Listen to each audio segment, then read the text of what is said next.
What do you regret finding out? My mum was 14 when she met my dad. He was 24. My mom is 56. I'm 28. And her husband is a 37-year-old guy that dated me when I was 14 and he was 23. He was the pastor's son, so my parents, despite being super strict, would let me go hang out with the guy, and I thought he was so cool because he was older, had a car and all that. Looking back, I've always realized how creepy he was. When my mom told me they were dating, I begged her not to. Told her about how we had messed around, etc. a long time ago. Then she decided to go and marry the motherfucker. I didn't go to the wedding, but me and my mom are on good terms now. The worst part is that my 2 kids love him and call him poor and has barely older than me or my husband. I wish every day they would get a divorce. That my best friend took her own life. She told me she was moving and gave me all her stuff because she said she had a furnished room where she was going. I hadn't heard from her in a while and she never answered my texts, so I looked up her name to see if she had an accident. Nope, it was suicide. The kicker is she had talked me out of it back in 2014 and I wasn't able to be there for her. You cannot blame yourself because it seems that she knew how to keep her plans secret. You can live your life to the fullest and remember her and your good times. She is with you. Look for the little signs. She will be happy to see you smile.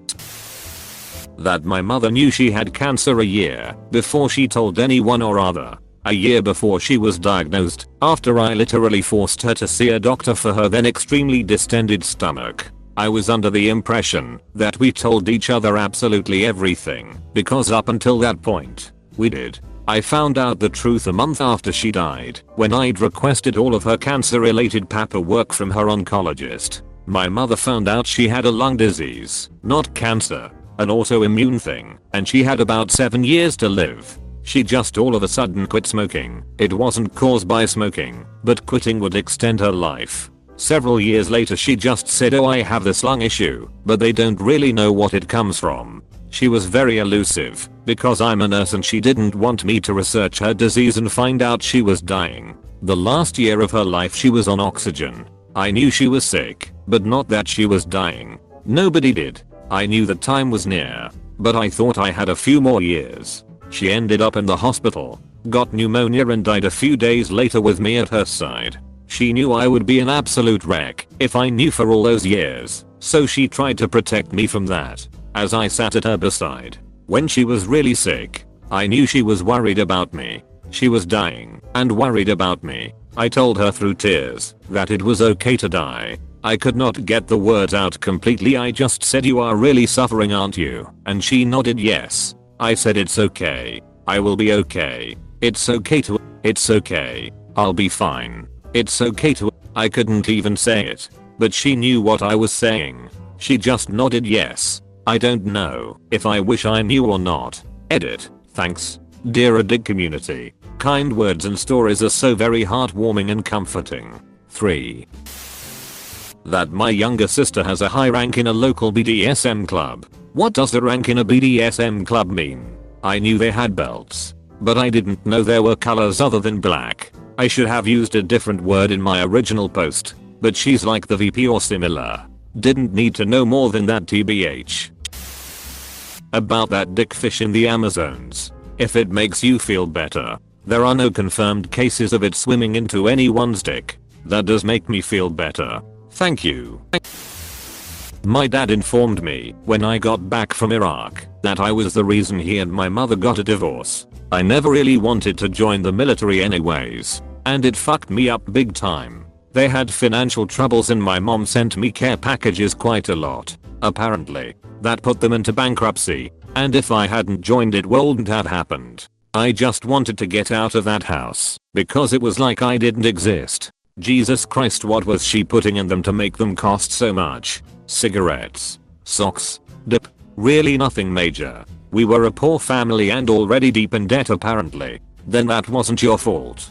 He's projecting other issues they had into you going to the military and causing the divorce. Sending care packages to your child, poor or not, is not a reason to divorce. It's the icing on an already messed up cake. Mom telling me on regular basis when depressed that she wishes she would fall asleep and never wake up. Don't tell a 6-year-old this. Damn. Felt this one. My mom used to do the same thing when I was a child. I'm 22 now, and she still likes to hit me with those statements. I can't imagine ever telling a kid something this morbid. Fucked up. Same. The other day she texted me saying, "Oh, I'm no longer getting kicked out of the apartment." Good thing too. If it hadn't been fixed I would have killed myself on Friday. This is the straw that broke my back. I'm not talking to her anymore. My ex is with a guy who is where I wanted to be in life 5 years ago. Delete Facebook dude. My ex became the guy who is where I wanted to be in life 5 years ago, even in the same field I was studying to get into, and at this point in time he's doing really well for himself, and I'm still struggling to finish college. But TBH, I don't mind anymore. We ended things amicably, and we are still friends, and I'm just glad he's doing well for himself cause he's a great guy. I didn't meet my dad until I was 15. It was in secret, since my mother wanted nothing to do with him. Within the first 3 sentences exchanged, he felt the need to tell me that I was conceived on a beach in July during the last time they had sex. I was the product of going away fuck in a relationship doomed before my conception. He followed it up with, "We were good at 2 things. Me and your mom. Fighting and fucking. Unfortunately we were fighting more than we were fucking, so it stopped being worth it." 10 years later and this is still how I get my family history. I'm a rape baby. Ditto. It doesn't subtract from your worth. Roses grow in manure and all that. Have a family member the same. Diminishes no part of them in anyone's eyes. They were no part of that event whatsoever. That my grandmother's fiancé is a convicted pedophile. She doesn't care and has moved in with him. He was a teacher at a middle school and sexually abused and violently assaulted 3 handicapped children. When I was about 14 my mom took me to a tattoo shop to get her nipples pierced. While the procedure was happening, she turned to me and said, "Your dad bites harder than that." I could have lived without that info. What kind of person takes their kid to their nipple piercing? The kind who tells their kid that afterwards. That my father cheated on my mother on a regular basis. I discovered he even went in an orgy while with my mom, which is not a cool thing to learn when you're 15 and don't know if your mother knows or not. Finding out my father figure, mom's BF, is sexually attracted to me. Even more so since I gave birth. Yikes. That my ex-wife fucked my best friend just after we separated and while I was drowned in depression. After my ex and I broke up, about 3 of his friends propositioned me. Brothers ain't loyal. Had this happen, but she slept with one of my friends. Several years down the line has still hung up on her, but it's not going anywhere and I end up fucking her. He then comes at me asking me how I could do such a thing. She's the love of my life. Taste of your own medicine, bro. My brother's girlfriend's NSFW Reddit account. It's supposed to be a couple's account, so you might guess the horrors I saw in there. I regret just finding out that my brother found out about my girlfriend's NSFW account. Nice try. Almost gave me a heart attack. So top marks anyway. Narrator voice, little did you /dorknob_knob know that was his brother. That my former best friend was really only friends with me because I drove his drunk ass around and because he wanted to get in my pants. Also had a former best friend only be interested in me because he wanted sex. I was not confident and didn't feel that anyone would love me at 17 over 18. That I'd put myself into situations where he touched me while I was asleep. Took me until I was 23 from a friend that I was sexually assaulted, and I finally told my mom. The good news? They're former and should always stay that way, and you have a learning experience to help you in the future. Even if you make mistakes, it's never okay to be used by anyone. Keep your head up and keep looking forward. That I'm possibly inbred. My dad had a kid with his first cousin and the kid had Down syndrome and a hole in his heart, sweet as can be, and really good at video games. Apparently that was a little common on my dad's side, so it's possible I'm slightly inbred. What the fuck? About my mom fucking my cousin. Woke up in the middle of the night hearing her say his name. Haunting. Editing to @grandpa's brother's son. Dear God, I'm sorry. So am I, lol. After we broke up, I found out my ex had been online looking for a sugar daddy only 3 months into our 12-month relationship. I thought the whole time she was genuine. Turns out most of the time she was lying to my face. She broke up with me and started fucking her sugar daddy she had found 2 months before she dumped me. I'm so sorry. I feel this. I just broke up with my ex of 3 years.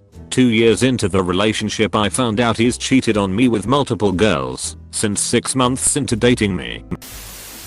What the Mr. Hands video is? What is it?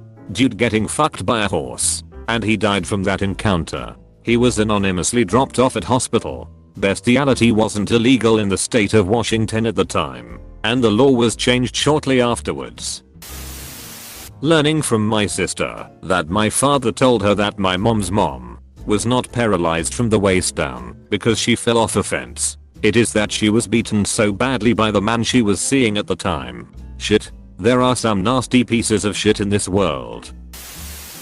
That my mother doesn't actually care for me, but uses me as material to show off how much of a good mother she is, and denies it by buttering me up to be more grateful about my life. Really hurt.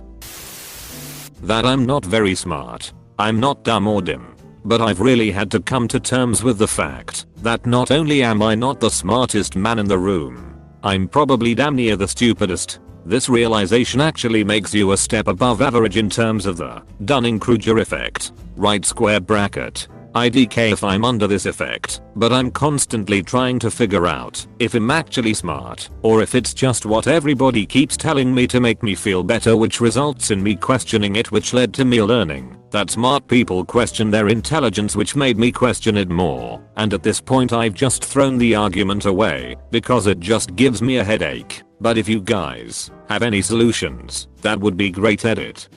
Thank you for all the replies and for the gold. You've all given me a lot to think about. I've tried to reply to as many comments as I care to, but I'm going to get back to wasting my weekend on video games. Just focus on knowing stuff just for the sake of knowing it instead of wanting to know more than others. If someone tells you wow you're so smart, see it as thank you for teaching me something new. Just how close my pilonidal cyst, a hole that forms where your tail was as a fetus, was to making contact with my spine. I had her open wound for a year because the first surgeon was a fucking joke and it ripped immediately, and he told me to take acid baths to help it close up naturally. By the time 11 months later I got the second surgery, it was apparently only millimeters from tunneling to my spine, which could have caused me infection or death. I wish I never knew how close it was. BC, I'm terrified it's still tunneling on the inside, even though completely closed now on the outside. Pilonidal cysts are way more painful than anyone who hasn't had them could understand. Sorry you're going through this, and they didn't get it right the first time. I always blamed my best friend's erratic behavior on mental health issues until one day I found her passed out on my toilet and realized that her behavior always got erratic after bathroom visits. Unfortunately, she may have mental health issues, but an addiction to certain drugs was the reason for most of her behavior. There was one girl in our friend group with the hyper/crazy/fun mom, and when we were about 18 one other girl went so. Name's mom was on cocaine the entire time, right? And the rest of us were like, oh my god. Oof, I had a manager at one of my first jobs as a teenager that I loved. He was always energetic and fun to be around. After I left though he seemed to disappear. I went in one day and asked about him, and the employee said, oh, you mean the coked up guy? Blew my innocent teenage mind. My friend owns, but doesn't usually physically work at, a restaurant. One day she was poking around in the storeroom and she caught a busboy doing lines. He mistook her for a supplier and giggled and did the little shhh gesture. As in tee, you caught me doing coke. Fellow working stiff. Don't tell the bosses. So my friend asked the manager what they should do. The manager said, well, he's friendly and cheerful and he's full of table bussing energy. So my recommendation would be to get every other employee doing coke too. Apostrophe. That's basically all of the restaurant industry. Lots of drugs, cigarettes and alcohol abuse.